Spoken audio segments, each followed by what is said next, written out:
मोदी आप सबके बीच से आप ही की तरह एक सामान्य परिवार से उठ करके आया है। आज भाजपा का स्थापना दिन मनाया जा रहा है।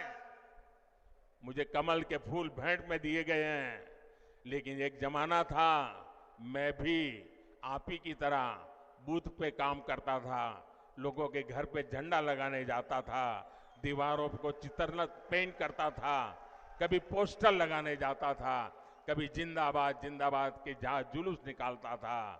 आप ही के बीच से निकल करके आज मैं आपके यहां पहुंचा।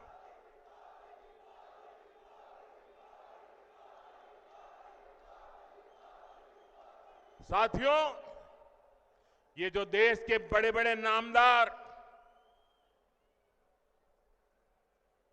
कांग्रेस और शाही परिवार के बड़े बड़े नामदार इस कामदार को गाली देते हैं, वो नामदार है, शायद गाली देना उनका वो अधिकार मानते होंगे।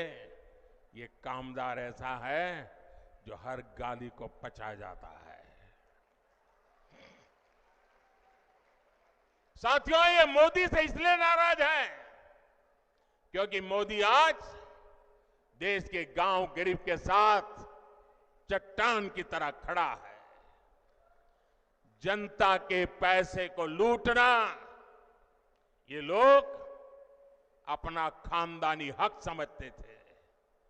मोदी ने पिछले 10 साल में लूट की इस बीमारी का परमानेंट इलाज कर दिया है। मोदी ने इनकी लूट की दुकान का शटर गिरा दिया है और इसलिए ये बौखलाए हुए हैं। साथियों, इन परिवारवादी भ्रष्टाचारियों के कैसे कैसे खेल होते हैं, मैं आपको एक उदाहरण देता हूं। आज बीजेपी की सरकार देश के 80 करोड़ जरूरतमंदों को मुफ्त राशन देती है। अलग अलग योजनाओं का पैसा सीधा आपके खाते में आता है। 10 वर्ष में हमने 30 लाख करोड़ रुपया, आंकड़ा याद रखिए, 10 साल में 30 लाख करोड़ रुपए से भी ज्यादा गरीबों के खाते में सीधे भेजे हैं। जब कांग्रेस की सरकार थी तब जो भी पैसा सरकार द्वारा भेजा जाता था तो बीच में ही लूट जाता था। अब आप सोचिए, कांग्रेस के प्रधानमंत्री ने कहा था कि दिल्ली से 1 रुपया भेजते हैं तो 15 पैसा पहुंचता है। कहा था कि नहीं कहा था?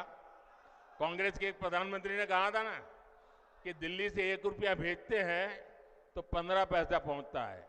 अगर 30 लाख करोड़ रुपया उनके पास होते तो क्या होता, मुझे बताइए।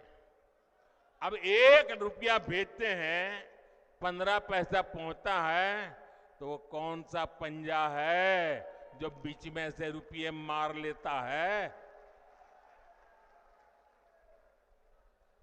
भाइयों बहनों, हमने जांच कराई तो पता चला कि कांग्रेस ने 10 करोड़ से ज्यादा ऐसे फर्जी लाभार्थी बनवा कर रखे थे जिनका कभी जन्म ही नहीं हुआ था, पैदा ही नहीं हुए, लेकिन योजनाएं उनके नाम पर चढ़ जाती थी। यानी 10 करोड़ फर्जी नामों पर आपके हक का हजारों करोड़ रुपया सीधे कांग्रेस के बिचौलिए के पास जा रहा था। मोदी ने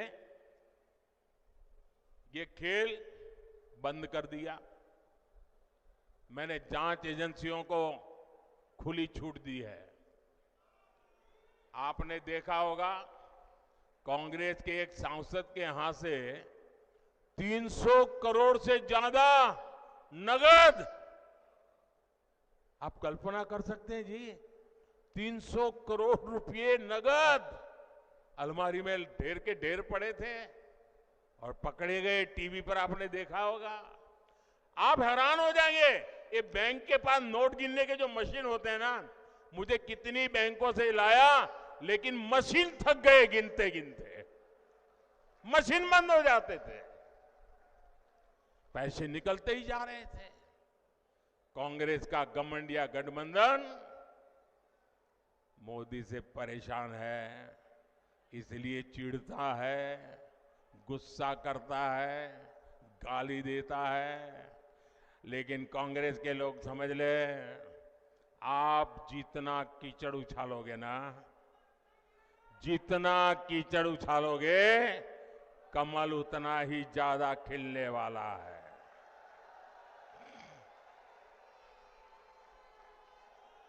और आप देखिए, मैं कहता हूं भ्रष्टाचार हटाओ, वो कहते हैं भ्रष्टाचारी बचाओ। अभी देखिए, कांग्रेस पार्टी चुनाव जीतने के लिए रैली नहीं कर रही है, भ्रष्टाचारी को बचाने के लिए रैली कर रही है।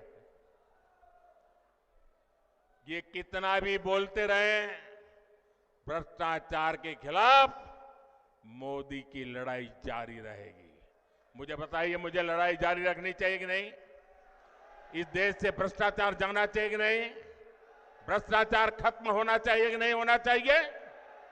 आपके आशीर्वाद है ना? आपके आशीर्वाद है ना? आपके आशीर्वाद है तो मैं लड़ता रहूंगा।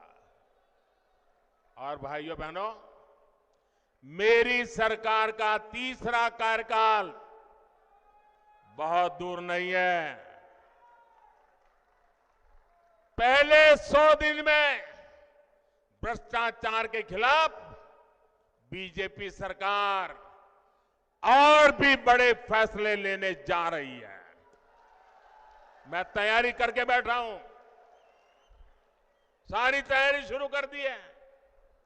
और इसलिए मैं कहता हूं, 10 साल में जो कार्रवाई देखी वो तो ट्रेलर है,